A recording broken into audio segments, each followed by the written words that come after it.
Every once in a while, a self-defense technique surfaces that is so recklessly dangerous, I have no choice but to call it out before it gets someone hurt.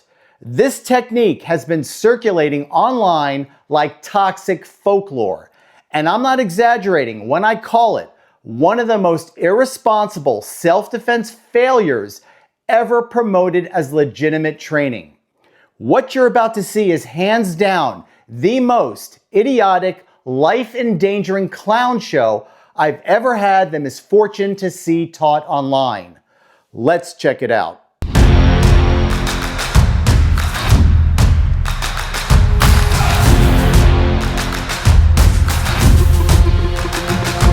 Here's the part people need to pay attention to.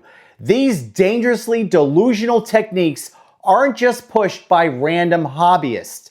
They're also promoted by individuals invoking prior law enforcement or military backgrounds as a golden ticket to credibility. Now that label matters a lot because too many people see ex-cop, former agent, or military background and automatically assume the instruction is effective and reliable. It's not. It's a classic bait and switch using perceived authority to sell martial arts fantasy over fact. In my own law enforcement certification programs, I failed officers who could not meet the standards of my CFA officer survival training programs because badges don't pass tests.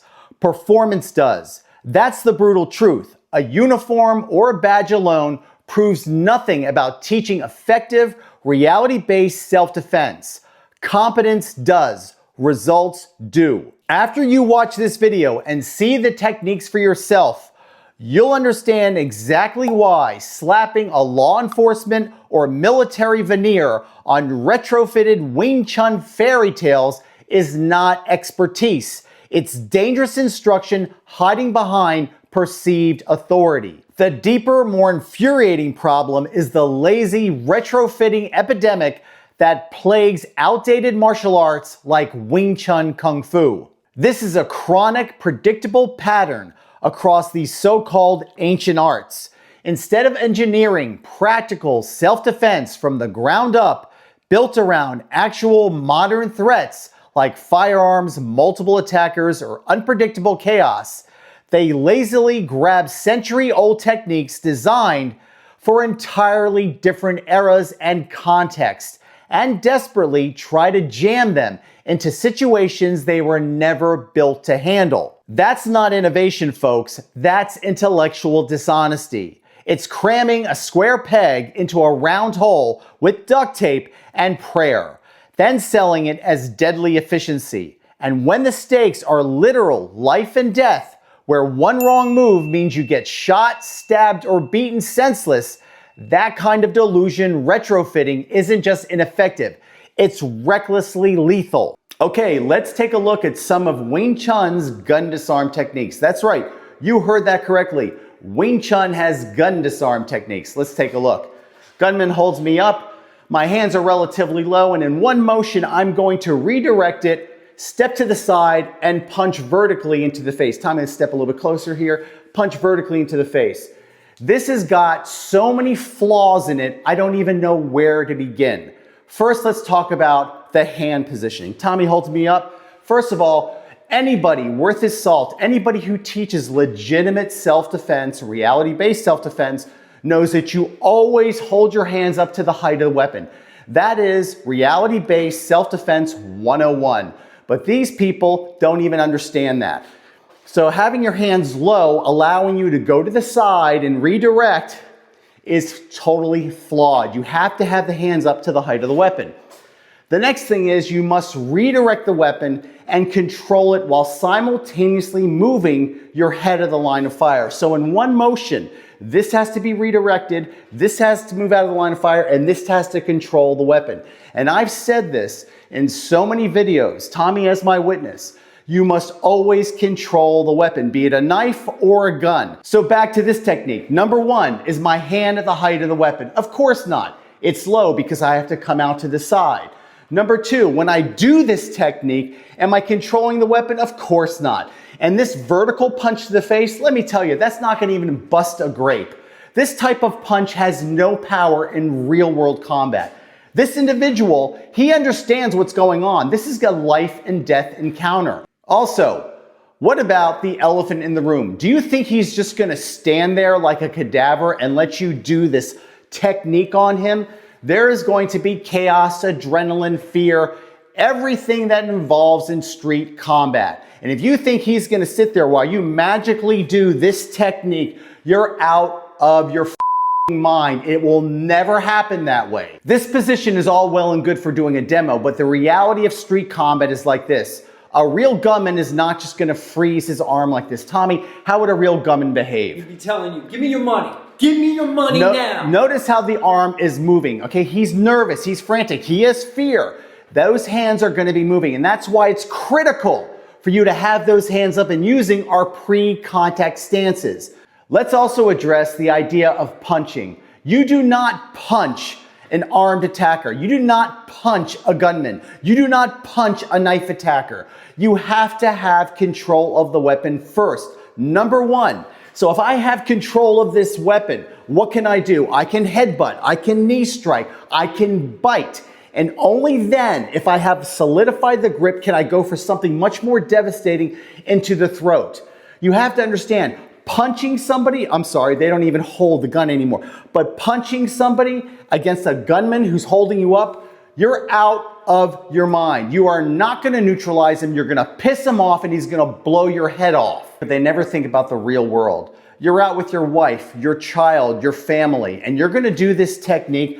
They're with you. They're at the side. What are you going to do? You're going to go do this technique while he blows your wife away? You have to control this weapon. These people are thinking it's like a game to them where they can respawn and start all over again. They're not thinking about the totality of combat, the real world. You're going to be vulnerable. You'll most likely have your family with you. What are you going to do? You're going to do this technique and have them get shot at the same time? It is stupid. It will never work, and it's going to get you or a loved one hurt. Some will argue instead of doing the vertical punch that you can do a finger jab to the eyes, or what they call a Bill G.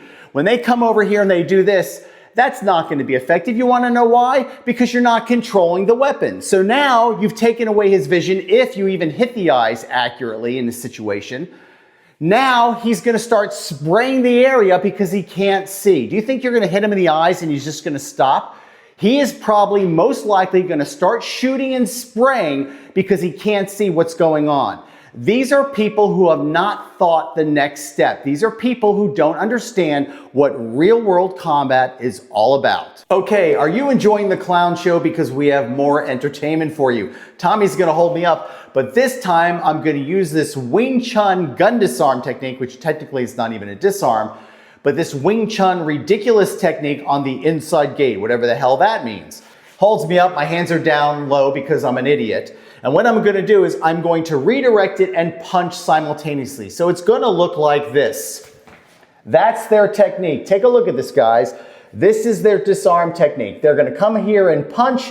They're redirecting to the side. And this is the structure of their gun disarming technique. Would you like to take a look at some of the flaws of this methodology? First of all, Tommy, hold me up at gunpoint.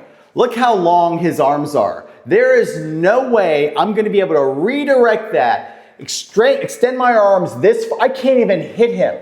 Even if I move in. One motion, I just got my head shot. It is ridiculous. It will never work. But there are people teaching this nonsense all because they love their wing dum kung fu. Never mind the fact that you're going to get your head blown off and get permanently ventilated. First of all, let's talk about arm length. Okay, when you do a standard basic CFA gun disarm, it doesn't matter how long his arm is. All I have to know is where that gun is in relation to my hand when attempting to redirect it, move the target out of the line of fire, and control the weapon. But these Wing Chun techniques where it requires you to punch and redirect, look at this technique. When I come here and I do this punch, I can't even reach Tommy. Even if I step in, I'm gonna have to really step in to do damage. And the vertical fist, you're not doing any damage. There is no body torque, okay? This is not Bruce Lee doing a demonstration of his quarter-inch punch. This is the real world, people. These vertical punches should be outlawed. They are useless, they have no power, and it just lives in the minds of Bruce Lee fanatics. Tommy's been in law enforcement for how many years? 28. 28. Tommy, where did you get your law enforcement training? Quantico, Virginia. Okay, did they ever teach you anything like this? Nothing like that. And why do you think they didn't teach you anything like this? Because it's not effective. And that's not just Tommy's personal opinion.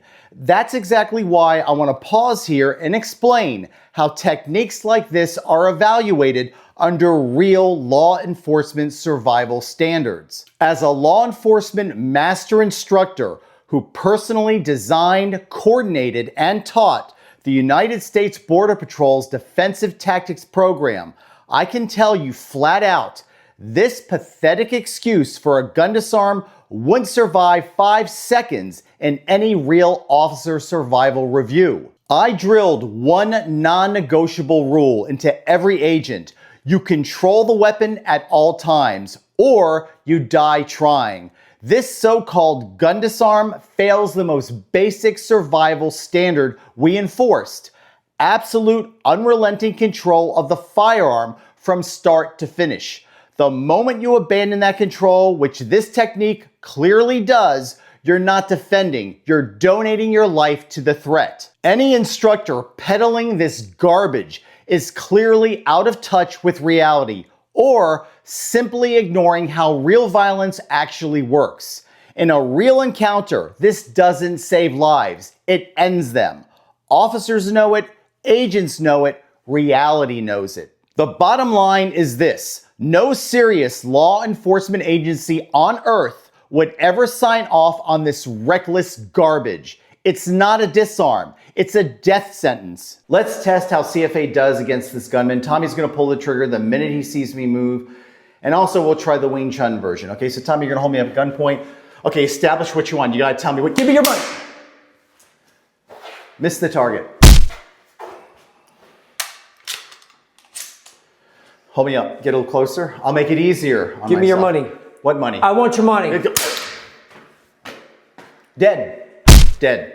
Now, of course, you people are going to say, well, you haven't trained it long enough. Thank God I have not, because I don't want this shit in my DNA. Hey, we're about to get back into the video, but let me ask you something. Do you want to legitimately accelerate your self-defense skills? And are you sick of clickbait videos teaching absolute garbage? Or tired of being misled by unqualified wannabe experts who have zero credibility or experience?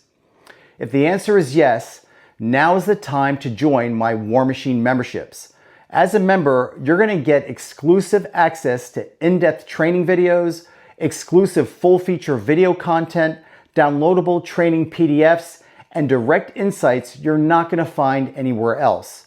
Plus, you're going to have direct access to me in the comments section of all my videos. So if you have questions, you're going to get real, detailed answers from me and not some random keyboard warrior.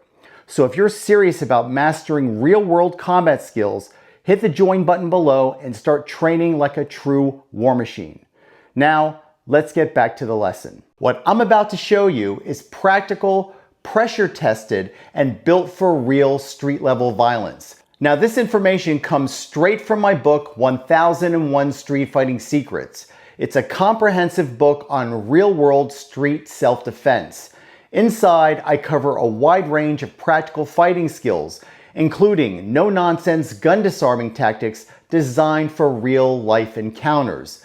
This book covers everything you need to know about gun disarming principles, from determining the gunman's intent, proximity and positioning, the 12 assault positions, distracting techniques, and so much more. I'll put a link in the description down below if you'd like to check it out.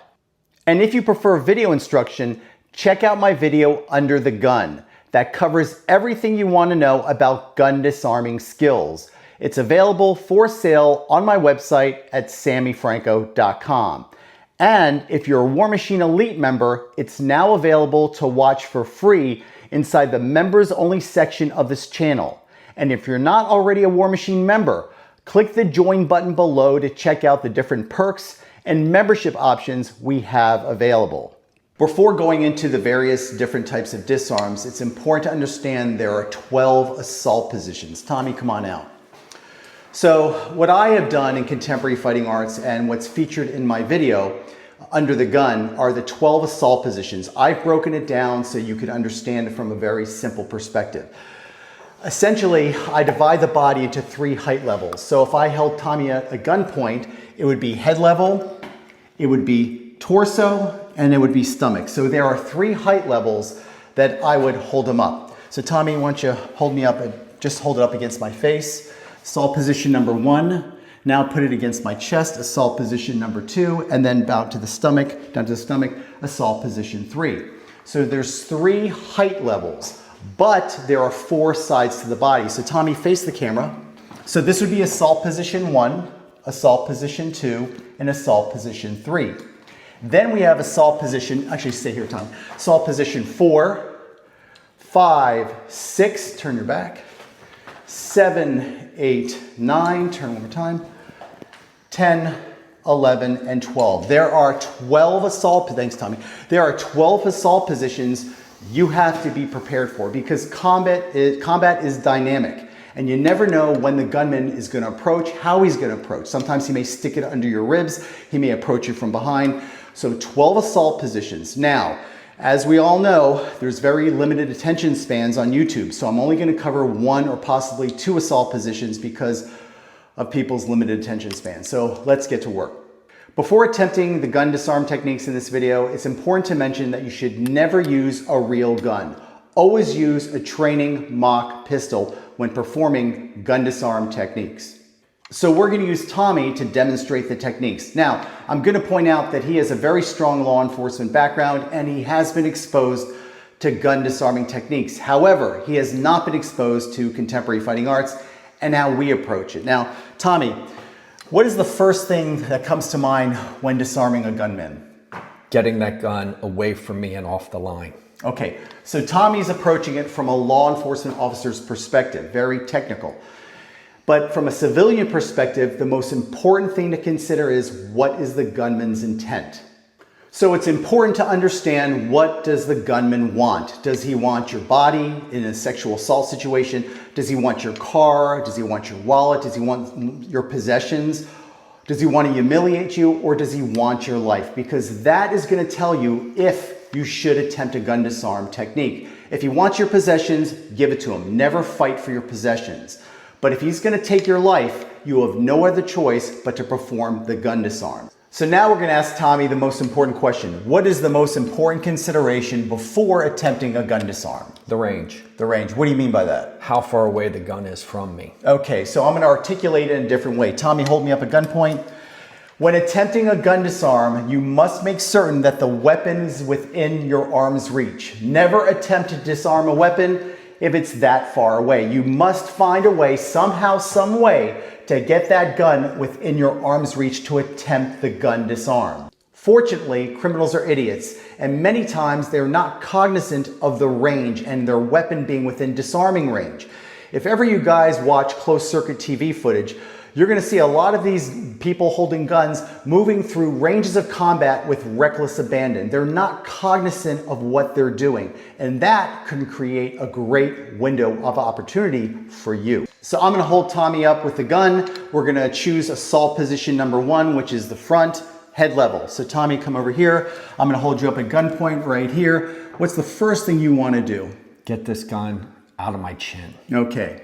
So if he did it to me, let me show you what I would do. Hold me up at gunpoint, assault position 1. I raise the shoulders up and I bring the hands up as a sign of compliance. The reason why I don't just raise my hands up real fast is because he could perceive that as a form of resistance and maybe he's nervous, he could squeeze that trigger. So I need to telegraph that I'm going to hold it up, Tommy. Telegraph, I'm going to raise my shoulders. So I bring my traps up, my shoulders up, and I raise my hands up. I need to have my hands up to the height of the level of the gun. So that's something he didn't mention. So let's try it again. Tommy, I'm going to hold you up at assault position number 1. What are you going to do? Please don't hurt me. I don't want this. So notice how he did bring his shoulders up and then he raised his hands, but he kind of backed up. You do not want to get in the habit of backing up. You want to get as close as you can to that firearm. So if he actually has it, you want it pressed against you. okay? Because that tactile sensitivity gives you a good indication of where that weapon is. It all works in tandem together. So Tommy, hold me up assault position 1. Again, I raise my shoulders up, my hands, I angle my body, I feel it pressed against my face. Again, sometimes it won't be pressed against your body, but I'm just saying if it is, don't back away from it, because what you're doing is you're making it more difficult to disarm the weapon. It's also important that you want to have stability. You want to subtly angle your body. You don't want both feet facing forward, because again, a struggle is going to be inevitable, so you have to be prepared for that. So when I hold Tommy up at gunpoint, he raises his shoulders up, his hands up, and he angles his body. Angle your body a little bit, Tommy, so you have stability, because there's going to be a struggle here. He's going to be fighting for his life. So you want to have a 50-50 weight distribution, and you want to have your feet approximately shoulder width apart. Again, you get what you get in a self-defense situation. Sometimes you may not have that luxury, but if you can get it, take it. So now that Tommy has the basic principles of disarming the gun from assault position 1, let's see what he does next. Okay, Tommy's come over here. I'm going to hold you up. Okay, man, you and I are taking a little trip, pal. Man, I don't want to do that. He's angled his body, his hands are up. What's your next move, Tommy? I'm going to push the gun like this and hold on for dear life. Okay, so now what we would do, and what I'm going to teach you guys to do, is you need to try to distract him. Some type of verbal distraction, a pattern interrupt to break his concentration. For example, ask him anything. Tommy, hold me up, and we're gonna just improvise this, and I'll show you how it works. He holds me up, shoulder, hands up, my body's angled. What do you want, man? We're going for a ride. I'll give you all my money. We're going for a ride. Where are we going? Okay, so where are we going? He's gonna process that, and when he's processing that, I'm going to attempt the disarm.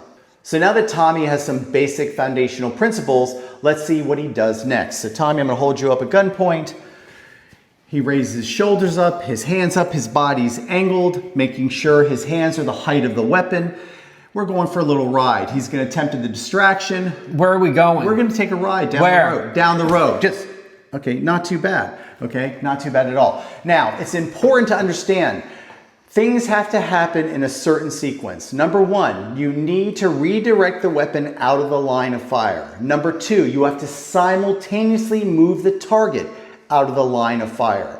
You must control the weapon, neutralize the attacker, and then disarm the weapon. Disarming the gun is the last thing you do. So let's see all of these principles put into action. Tommy, come over here. He's gonna hold me up at gunpoint. Okay, assault position number 1. Now, some of you guys out there might be saying, criminals don't hold you up at gunpoint. They don't stick it under your chin. First of all, you're wrong. They do. Second of all, this is a reference point. We're trying to teach you technique. So Tommy, hold me up.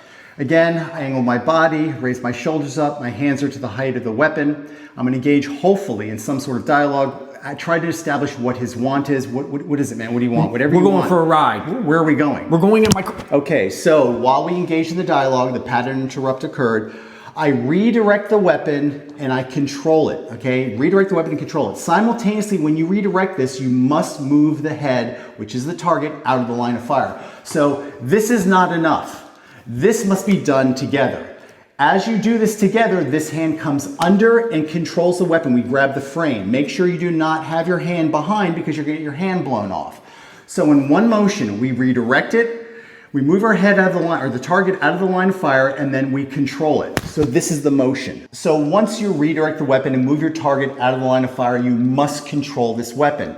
We control it by grabbing onto the frame and the wrist. It's critical that you grab the wrist. Do not grab the gun with 2 hands. Tommy, move your arm around. There is no control. If I grab the wrist, now I have much better control of the trajectory of that next shot. Now also understand, when you redirect this weapon, that gun's gonna go off, okay? So don't freak out if you hear the gun go off. Always stay focused on the task at hand, saving your life, controlling that weapon, and then neutralizing that attacker. So regarding controlling the weapon, thanks Tommy, it's really important to mention grip strength. You guys have got to work on strengthening your hands and your forearms.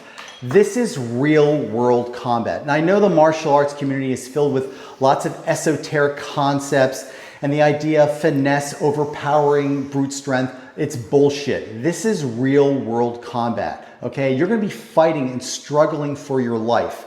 You need to condition your hands and your forearms. And I talk about this a lot in my War Machine program. Guys, you need to get into the gym and you need to strengthen your hands and your forearms because, again, disarming a gun, you only have one chance. So once you gain control of the weapon, we need to neutralize him. So how do I do that without compromising this grip? Because this is everything. Well, what do you have at your disposal? I can headbutt, I can knee strike. Even if we end up getting in a real close struggle, I can use biting tactics. Whatever you use, just make sure you don't give up this grip. Now, after driving several headbutts or knee strikes, if you feel that he's loosened up or softened up a bit, you can deliver a shot right to the throat. We have that knife hand right to the throat. I've addressed this technique in past videos. Incredibly effective, right to the throat. We come back to control the grip. We have to loosen him up. We have to soften him up. We have to inflict some sort of damage that will allow us to attempt this actual disarm technique. Once I've landed several shots, I'm going to attempt the gun disarm. What I'm going to do is I'm going to peel the actual firearm back against his finger. So I'm driving it back while I'm isolating this wrist. It's critical to hold on super tight. And what I'm going to do is I'm going to drive that trigger guard into the back of the hand. This is going to snap his finger. Tommy, go with the flow. He's going all the way down. Now in reality, I'm not going to do it that slow. I'm going to rip it down as hard as I can. That's going to break that finger completely. And it's going to put the gun in my hands. Let's stop pretending this is a matter of debate. Wing Chun Kung Fu was never engineered for actual, chaotic, real-world violence. It was forged in a bubble of sycophantic tradition, ritualistic compliance, and fairy tale assumptions about cooperative opponents, and those illustrations shatter the instant genuine aggression, multiple threats, or a firearm enters the picture. That's precisely why I call it Wing Chun Kung Fu. Not as some petty jab, but as a stark warning label for anyone who values their life. Clinging to this outdated dogma and pretending it will shield you in a real confrontation demands you deliberately ignore every brutal truth about how violence actually unfolds. If you're truly serious about surviving in the streets, stop wasting time on martial arts systems like Wing Chun that systematically teach failure instead of preventing it. Reality is indifferent to your sacred tradition, your mythical lineage, your guru worship, or your cherished beliefs. It only rewards what actually survives the fire. Thanks for watching, and I'll see you guys at the next video.